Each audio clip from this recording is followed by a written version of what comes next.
वर्षों तक कूटनीतिक गतिरोध के बाद अमेरिका पाकिस्तान संबंधों में तेजी से सुधार होता दिखाई दे रहा है। डोनाल्ड ट्रंप द्वारा पाकिस्तान के सेना प्रमुख फील्ड मार्शल असीम मुनीर का भव्य स्वागत संभावित बड़े बदलाव का संकेत देता है। एक समय ऐसा था जब पाकिस्तान के पूर्व प्रधानमंत्री इमरान खान को अमेरिका पहुंचने पर लिमोजिन में जाने के बजाय एक साधारण हवाई अड्डे की शटल में सवार होना पड़ा था, लेकिन अब उसे वाशिंगटन में शीर्ष स्तर की सुविधा मिल रही है, जिसमें बुधवार को मुनीर के लिए व्हाइट हाउस में आयोजित दोपहर का भोजन और शीर्ष राष्ट्रीय सुरक्षा अधिकारियों के साथ बैठकें भी शामिल है। मुनीर के साथ ट्रंप की कथित मित्रता और आतंकवाद पर पाकिस्तान के रिकॉर्ड को भारत द्वारा नज़रअंदाज किया जाना, इन 100 बातों ने भारत की भुइयां चढ़ा दी है, विशेष रूप से अमेरिका के साथ संवेदनशील व्यापार वार्ता के दौरान। मंगलवार को ट्रंप के साथ फोन पर बातचीत में भारतीय प्रधानमंत्री नरेंद्र मोदी ने अमेरिकी राष्ट्रपति के इस दावे को दृढ़तापूर्वक खारिज कर दिया कि उन्होंने मई में भारत और पाकिस्तान के बीच 4 दिवसीय संघर्ष में व्यक्तिगत रूप से शांति स्थापित की थी। अगले दिन मोदी को शानदार आदमी कहते हुए ट्रंप ने मुनीर को संक्षिप्त लेकिन तीव्र युद्ध को रोकने में बेहद प्रभावशाली बताया। ट्रंप ने कहा, मैं पाकिस्तान से प्यार करता हूँ। फिर दोहराया, मैंने पाकिस्तान और भारत के बीच युद्ध रोका। भारत के विदेश सचिव विक्रम मिश्री ने कहा कि फोन कॉल में मोदी ने ये बिल्कुल स्पष्ट कर दिया कि पाकिस्तान द्वारा युद्ध विराम का अनुरोध करने के बाद ही शत्रुता समाप्त हुई और किसी तीसरे पक्ष की मध्यस्थता नहीं हुई। मिश्री ने कहा, भारत ने पहले कभी मध्यस्थता स्वीकार नहीं की है और ना ही कभी करेगा। भ्रम को और बढ़ाते हुए व्हाइट हाउस के एक प्रेस अधिकारी ने कहा कि मुनीर को ये सुझाव देने के बाद आमंत्रित किया गया था कि संघर्ष को समाप्त करने के लिए ट्रंप को नोबेल शांति पुरस्कार के लिए नामित किया जाना चाहिए। ये संघर्ष भारतीय प्रशासित कश्मीर में एक आतंकवादी हमले में 26 हिंदू पर्यटकों की मौत के बाद शुरू हुआ था।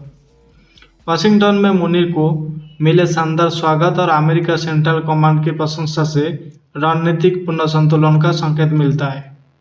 सेंट्रल कमांड के प्रमुख जनरल माइकल ई कुरिला ने हाल ही में पाकिस्तान को एक अभूतपूर्व आतंकवाद रोधी साझेदार कहा था, जिसमें उन्होंने काबुला हवाई अड्डे पर 2021 एबी गेट बम विस्फोट के पीछे कथित इस्लामिक स्टेट खुर्सान प्रांत के योजनाकार को पकड़ने में मदद करने में इस्लामाबाद की भूमिका का हवाला दिया था। इस हमले में 13 अमेरिकी सैनिकों और 170 से अधिक अफगान नागरिक मारे गए थे। मुनीर के 5 दिवसीय अमेरिकी दौरे में पेंटागन, विदेश विभाग और फ्लोरिडा में सेंट्रल कमांड मुख्यालय में बैठक शामिल है। एक पाकिस्तानी जनरल के लिए ऐसी पहुंच असाधारण है। वाशिंगटन में स्थित दक्षिण एशिया विश्लेषक माइकल कुगेलमैन ने यह कहा है कि वरिष्ठ अमेरिकी अधिकारी अक्सर पाकिस्तानी जनरल से मिलते हैं, लेकिन व्हाइट हाउस में उनकी कोई दिलचस्पी नहीं होती। अयूब खान और जिला उल हक उपवाद थे, लेकिन वो राष्ट्राध्यक्ष के रूप में आए थे। शोर में बदलाव स्पष्ट है। भारत ने लंबे समय से खुद को दुनिया के सबसे बड़े लोकतंत्र के रूप में अमेरिका के लिए अधिक विश्वसनीय भागीदार, चीन के खिलाफ एक गढ़ और व्यापार और खुफिया जानकारी साझा करने के विस्तार के लिए एक केंद्र के रूप में स्थापित किया है। इसके विपरीत पाकिस्तान पर आतंकवादियों को पनाह देने और नागरिक शासन को कमजोर करने के आरोप लगे हैं। कुछ साल पहले ही ट्रंप ने खुद पाकिस्तान पर आरोप लगाया था कि वो झूठ और धोखे के अलावा कुछ नहीं देता। बाद में जो ब्रिटेन ने इस दुनिया के सबसे खतरनाक देशों में से एक बताया था। भारतीय अधिकारी लगातार बड़े आतंकवादी हमलों के लिए पाकिस्तान के लिंक की ओर इशारा करते रहे, जिनमें 2001 में उसकी संसद पर और 2008 में मुंबई में हुए हमले भी शामिल है। इस पृष्ठभूमि में वाशिंगटन द्वारा मुनीर को गले लगाना दिल्ली में एक खलबली मचाता है, जहां आलोचकों का कहना है कि अमेरिका उसी सैन्य प्रतिष्ठान के साथ संपर्क में है जिस पर लंबे समय से सीमा पार आतंकवाद को बढ़ावा देने का आरोप है। विश्लेषकों का कहना है कि ये मोड़ सिर्फ राजनीतिक सहयोग से कहीं ज्यादा हो सकता है। ट्रंप के लिए ये व्यक्तिगत हो सकता है। एक अमेरिकी विश्लेषक ने कहा, उन्हें ताकतवर लोगों से लगाव है। उन्हें मुनीर में कुछ दिखता है, रहस्य, सैन्य साख, नियंत्रण और आभा। ट्रंप प्रभुत्व का जवाब देते हैं और मुनीर उसे पेश करते हैं। इससे ये समझने में मदद मिल सकती है कि मुनीर को ये पहुंच क्यों दी गई, जो आमतौर पर राष्ट्राध्यक्षों की ही दी जाती है। कुगलमैन ने कहा कि शायद उन्हें मुनीर की जांच करने का मौका पसंद आया होगा। ट्रम्प जानते हैं कि पाकिस्तान में सेना प्रमुख ही असल में सब कुछ चलाते हैं, लेकिन मुनीर की यात्रा इस समय में हो रही है जब मध्य पूर्व में उथल पुथल मची हुई है, जिसमें इजरायल ईरानी ठिकानों पर हमला कर रहा है और ईरानी जवाबी कार्रवाई में मिसाइल दाग रहा है।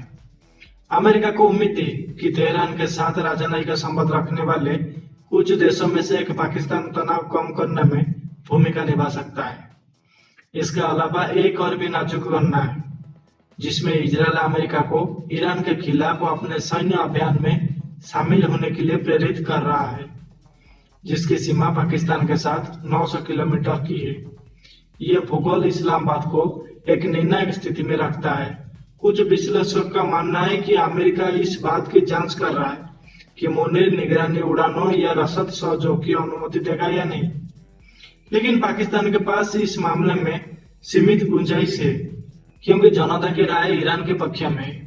कुगलमैन ने कहा, निजी तौर पर भी पाकिस्तान की सेना इस जोखिम से बच सकती है। वो इस मामले में घसीटे जाने का जोखिम नहीं उठा सकते, इसका भारी विरोध होगा। और भारतीय अधिकारियों के लिए मुनीर के स्वागत ने शीत युद्ध के समय या 9/11 के बाद जैसे महत्वपूर्ण मौके पर पाकिस्तान की ओर झुकाव रखने की अमेरिकी प्रभुत्व की पुरानी यादें ताजा कर दी। लेकिन विश्लेषकों का कहना है कि इस बार रोसेट में व्यावसायिक अवसर भी शामिल हो सकते हैं। पाकिस्तान दो सबसे अस्थिर और संभावित रूप से आकर्षक वैश्विक वाणिज्य क्षेत्रों में अमेरिकी निवेश को सक्रिय रूप से आकर्षित कर रहा है। क्रिप्टो करेंसी और महत्वपूर्ण खनिज। कुगलमैन ने कहा, ट्रम्प मुनीर की मुलाकात को केवल इजरायल ईरान युद्ध के चश्मे से नहीं देखा जाना चाहिए। क्रिप्टो, खनिज और आतंकवाद रोधी मुद्दे पर अमेरिका पाकिस्तान के बीच बातचीत हुई और ट्रम्प इन सभी में गहरी व्यक्तिगत रुचि रखते हैं। उन्होंने आगे कहा, यह ट्रम्प का क्लासिक तरीका है, आप मेरे लिए क्या कर सकते हैं, मुझे इससे क्या मिल सकता है।